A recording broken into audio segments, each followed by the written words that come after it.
As the holiday season is upon us and I think about the 12 days of Christmas, I thought maybe it would be appropriate to do my take on my 12 reasons why if you passed on the 2021 Tundra to wait for the 2022, you probably got suckered. It's starting to show up at dealerships, it's starting to show up in people's driveways, and the online reviews are out there. And here's my list counting down numbers 12 through 1 of why picking the 2022 over a 2021 or a second generation Tundra is a sucker's bet.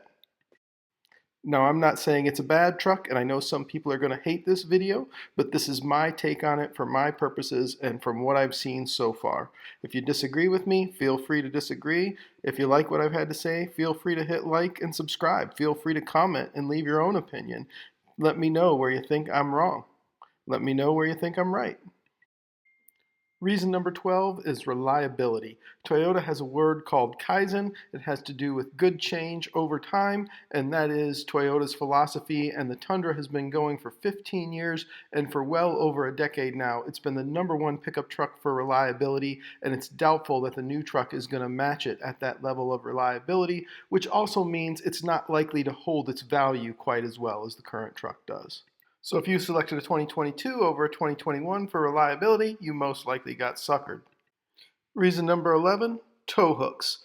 Quite simply, who doesn't put tow hooks on their most off-road worthy vehicle? I don't understand this at all. I don't know what Toyota was thinking, but tow hooks are not a necessary item in most circumstances. However, neither is my seat belt. Never had to use my seat belt, but on a situation where I need it, I definitely want it. And although my truck stays pretty much on the pavement, I would be very disappointed if it didn't come with tow hooks. If you bought your 2022 Tundra and didn't insist on tow hooks, I think you got suckered. Reason number 10 you got suckered, the fully boxed frame. Yeah, the fully boxed frame theoretically makes the bed stiffer, should theoretically increase the payload. We'll talk about that later. But what they did do to make up for that stiff bed was add rear coils. Now with the rear coils, you squat too much. It doesn't have near the payload capacity that you thought it should. Another reason you got suckered if you picked it over a 2021. The number 9 reason you probably got suckered if you chose the new Tundra over the old Tundra is the turning radius or circle.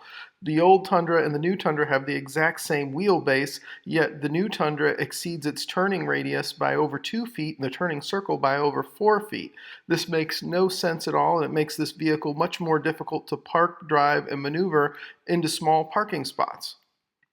The number 8 reason you likely got suckered if you picked the 2022 Tundra over the 2021 is that it increased in length by over 5 inches, it increased in width, yet the interior spaces shrank. It's got less headroom, less legroom, less hip room, and in the bed, it's got less storage space. It's not as deep as it was, and it's not quite as long and as wide as it was. This is another reason you likely got suckered if you picked the 2022 over the 2021.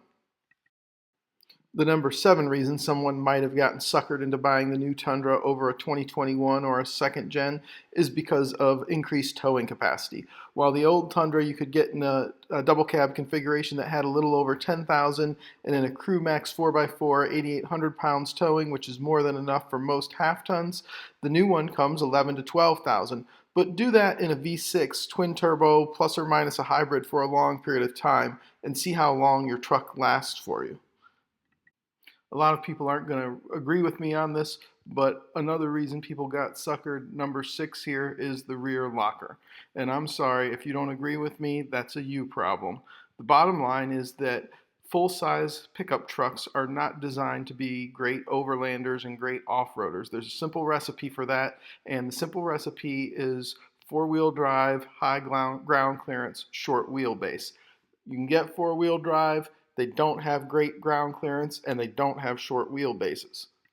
Now, I'm not saying nobody needs a rear locker in their full-size pickup, and some people do, but there's very, very few and far between that do, and you'd be much better off in most circumstances adjusting your suspension and adjusting your shoes. That's right, better tires, better suspension with greater articulation are going to make much more difference in most circumstances than a true rear locker will. So if you picked the new Tundra over the old Tundra because you thought you needed a rear locker, you probably got suckered. The number 5 reason you may have gotten suckered if you picked the new generation Tundra over the previous generation Tundra is the seats. This truck has barely been out. How many reviewers, how many new buyers can complain about the seats already? Everybody is complaining about how uncomfortable these seats are. My seats in my 2018 Platinum are incredibly comfortable for both my wife and I. We will occasionally do 16 hours a day with 5 or 6 hour legs, each of us very comfortable in our seats the whole time. I think this changeover that Toyota has made is a clear indication that they're now focused on a commuter vehicle much more than the workhorse truck that they had. The number 4 reason you might have gotten suckered into the new generation Tundra over the previous generation is the tech. So many people said they just wanted more tech out of their Tundra. Well, the Tundra is a basic vehicle, and it's a basic vehicle that works. What I found for me is that I didn't like the head unit, I didn't like the way it sounded, I didn't like the things that it provided to me. So what I did was I went ahead and got an aftermarket head unit. The aftermarket head unit with all the wiring harnesses and the adapter to use the steering wheel controls that you see here cost me about $1,000 to install. That's much cheaper than a new $65,000 or $70,000 truck to get that same sort of thing, but also things that I can't monitor and make my own. I'm able to monitor the things like my transmission temperatures, my external air temperatures, the load I'm placing on my vehicle, things that matter to me when I'm towing versus the tech that Toyota wants to offer me. With the new Tundra, the way that it integrates in the dash, it's going to be very difficult to replace, if at all. So you're stuck with the tech Toyota wants to give you versus the tech you really want. Number 3 gets into a big one, but you probably got suckered if you picked the 2022 Tundra over the previous generation Tundra because you wanted more payload. Payload is a very precarious number. Nobody really knows how it's calculated. And the truth of the matter is it's only marginally better. In one of the early online reviews, I saw a 1794 where I caught a glimpse of the payload sticker, and it was only about 100 pounds more than the 1185 that you see on my Platinum 4x4 here. That's kind of crazy to think we added an extra lug. We went to a fully boxed frame. We made a composite bed, and all we got out of payload was about 100 pounds. And oh, by the way, that was all negated when we dropped the fuel capacity from 38 to 32 gallons. So about 50 pounds of that was lost in fuel. Essentially, a very, very modest change that doesn't add up to much. The number 2 reason, miles per gallon. How many people said I need better miles per gallon out of my full-size pickup truck? Well, the number that I'm getting here, 19.5 miles per gallon with about a third of the tank used, a good portion of that was done on an interstate at 80 miles per hour. That was the legal speed limit, was 80 miles per hour in Wyoming. The rest of that was done at high elevation, about 55 to 60. Good luck catching up with the cost difference in the purchase price of your new Tundra. And the number 1 reason you probably got suckered if you chose the new generation Tundra over the previous generation Tundra was the promise of increased power. I know what you're going to say. Just took a look at these highlighted numbers in blue here. Those are really incredible numbers. I mean, when you look at the hybrid numbers, it's just outrageous how much power it's getting.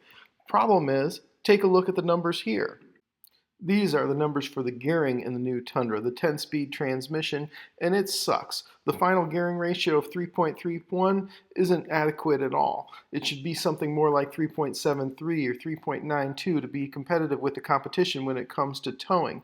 This is like taking Usain Bolt, the world's fastest man, and giving him combat boots to run races in. It just doesn't make any sense at all. At least it doesn't make any sense if you were intending to tow at all, or if you were intending to tow for long distances. If you're intending to use this as a commuter vehicle, more power to you. That's what the new Tundra is, and unless you wanted it for that, you probably got suckered.